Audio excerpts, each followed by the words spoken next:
Gertrude brought a basket down for the potluck, full of food. A real basket, not the things you buy at Michael's or Walmart. It was a basket that her mother had weaved, tried to teach her to weave it, but no one pays attention to their mom back in those days. She brought the basket, and she was dressed up. She was cleaned up. So, see, her husband was a miner, and so his dirt got everywhere, all over the cabin. And early Sunday mornings before church, that was Gertrude's time to clean everything, and that was her husband's time to sleep. But you could see something was different about this day. You could see it in her smile. You could see it in her hat, the hat that only comes out at Easter. How many of you have an Easter hat? Few of you have an Easter hat. Well, Gertrude had an Easter hat, and she had tied a ribbon around the front, so there was this piece of lace here, and she had put white yarrow in the back, just plucked it in there. But she looked fantastic. She looked capital. She was floating down the path with her big hat and her handmade basket. It was not like most Sundays. I mean, she'd been coming to church for a few years now. She knew all the people. She liked most of them. Others of them, Christian love, patience, all that stuff. But this was a good group of people. When she was sick, Iris brought her some soup. When her boy died, Reverend Currens sat there in the cabin with her. Everyone at church knew about her husband, who would not be caught dead in these doors. And they didn't judge her. They didn't even judge him. Good people. You know what it feels like to be welcome somewhere? Gertrude didn't know what it felt like to be welcome somewhere. For the first time in her life, she felt a place of home to sit in these pews. She felt welcome to take part in people's lives. She felt welcomed to meet God wherever she is. She felt blessed, which is a dangerous phrase because she wasn't the most religious person. She never really had been. She went to Sunday school with everyone else, didn't know quite what to make of it all. She never used words like blessed. But on a morning like this, with a basket and a beautiful hat, and her husband by her side for the first time in who knows how long, he looked sharp. He looked good. It was like God was shining something down just on her. One of those rays, just right on her in the morning. It was like God was saying, there might be a point to your messy life. Maybe there's even something worthwhile coming in the future. And that was the morning of August 19th, 1915. First worship service in this new building. The first time anybody sang or prayed in this sanctuary. 100 years ago on Wednesday, to be just as precise as we can get. Back then, I don't know what it looked like. Maybe it took some time to build all these pews. So maybe there were only 10 of them here. I don't know. Back in that corner, Amy, you're sitting right about where the stove was. That's the kitchen back there. I'm going to guess there wasn't really a wall separating the kitchen from everything else. That room was the Sunday school room, and I don't know if the pastor went in there to do whatever pastors do in that room. You'll have to guess. They talk about fantasy football, I think, these days. The pulpit didn't arrive for 3 more years, so we have to wait 3 years to research who this person is and figure out what that's all about. But that was the day. You can picture it with your sanctified imagination of 10 pews and a half-finished kitchen and people singing and excitement and smiling and shaking hands with pride for what they had done with God's help, with humility and questions for what was to come. God's Spirit was making something new. And it was good. It was hopeful. They had no idea what this building would do as a foundation for this town for a century to come. This was going to become a place where people took care of people, like family, no matter what was going on in their lives. No matter what was going on in their hearts and their minds and their faith journeys, this was a place of openness without judgment. Now, J.C. was his name, J.C. Smith. He had been the last pastor here in 1919. Most of the town at that point had either died of the flu or their jobs disappeared because tungsten stopped being important. We were done with those bullets. Or they just left. They just left. There was not a way to keep the church open as a church. There were about 150 people in the whole town. So it wasn't his fault that they closed the doors.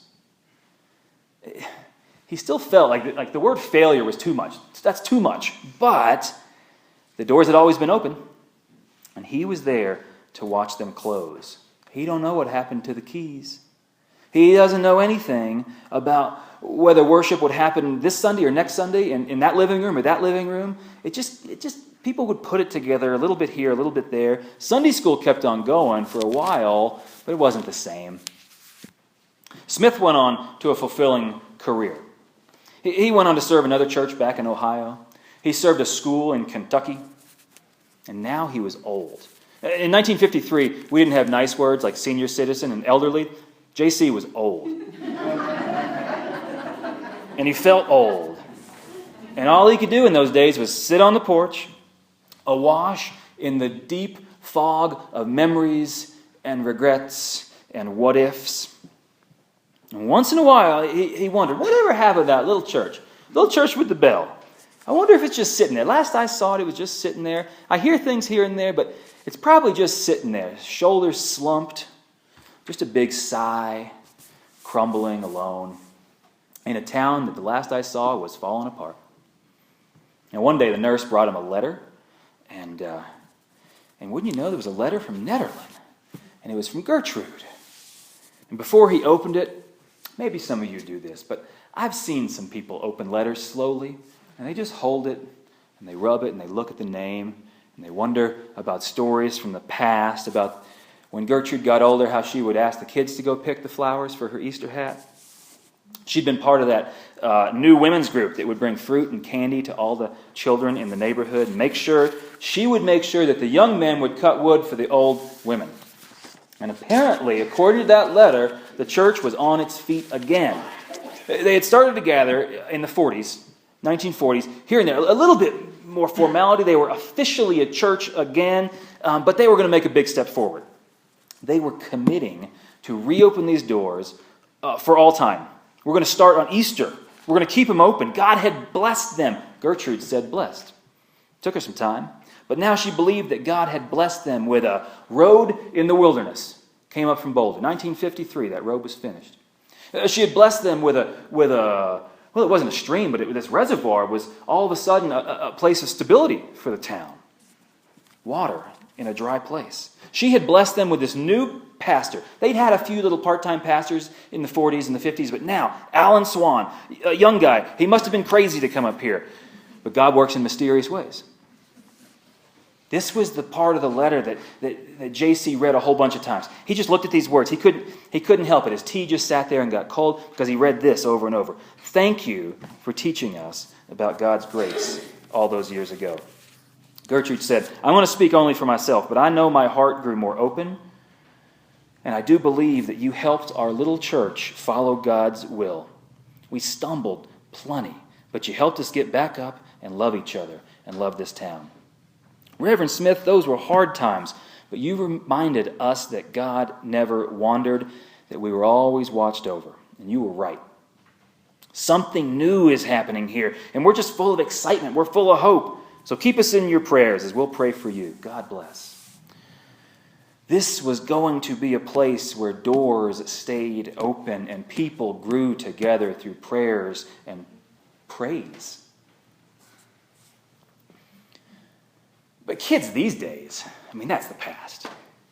Kids these days, I tell you what. I know of a young woman who kind of grew up in these mountains a little bit, completely uninterested in church. She'd rather be riding a horse, because that's where she felt the wind in her hair, right? Sunday mornings sometimes were just kind of boring, sitting in a pew with all these old people. Now, this young woman did come to this church to get married because you're supposed to do that, and her parents liked the place, so she came in and said, I do. And that turned out to be the last wedding here until Dell and Nancy about 9 months ago.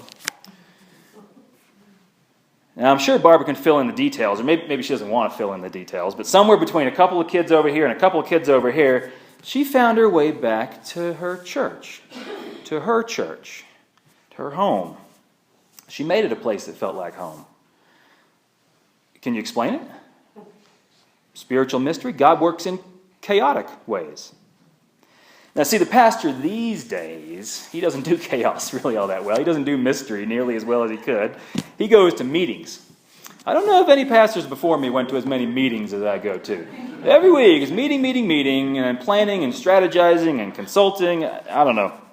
I like to think it comes from like a good heart, but it's probably, I'm about 2 feet short of the real answer for where this is all there. Because I'm an organized guy. And so when I do community work, I do organization. That's just how Jesus can do a lot through a spreadsheet. I mean, a good spreadsheet, Jesus can just take a hold of it, take off.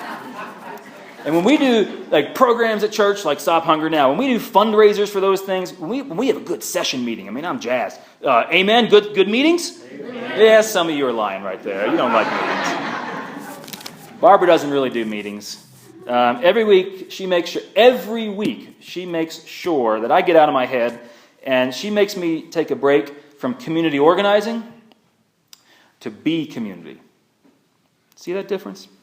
Instead of helping people in need, she says, here's a person, here's a need. Every week she tries to live the vision of a community church.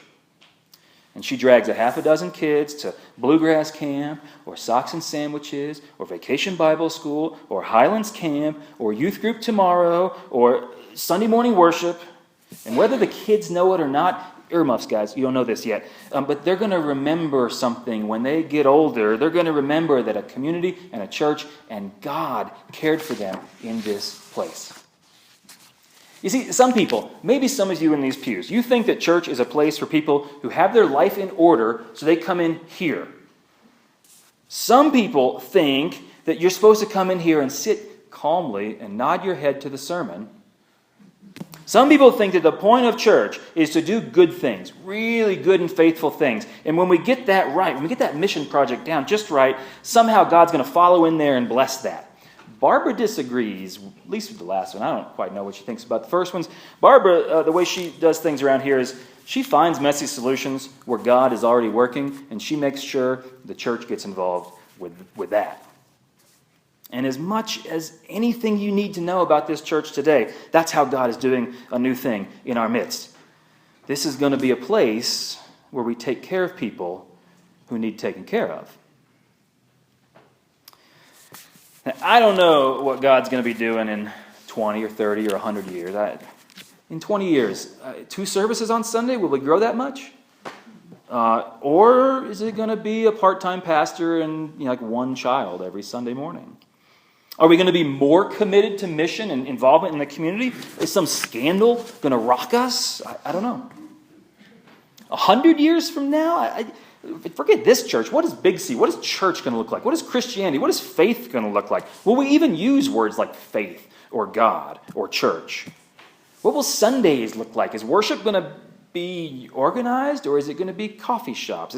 Will the divisions between denominations and faith systems break down into some harmonious sense of humanity, or will ideologies continue to strengthen and separate us? How will God do things that are so great we can't picture them now? How will God do things that are so great that we fight against them now? 103 years so far, through death and tragedy and doubts and pains and joys and celebrations. Through it all, God has been with us, a wide sense of us, pointing us in a direction of hope and redeeming our mistakes, giving us new life. The next 103, my only hint is that I trust God will still be here. Building might not be. The name Nederland Community Presbyterian Church, I have no idea. Maybe we change our name. Maybe we disband. Maybe we get so big we need a cool new name like Elevation or Flatirons or something like that. But God will still be here, watering a community when it gets dry. God will be making paths in those places that are dark and dangerous in our lives. God will be here so we can give praise. Can you hear it coming? Can you perceive what is next? God has been at work in this congregation. God is at work in this congregation. And God will be at work so we can care for our town. Amen.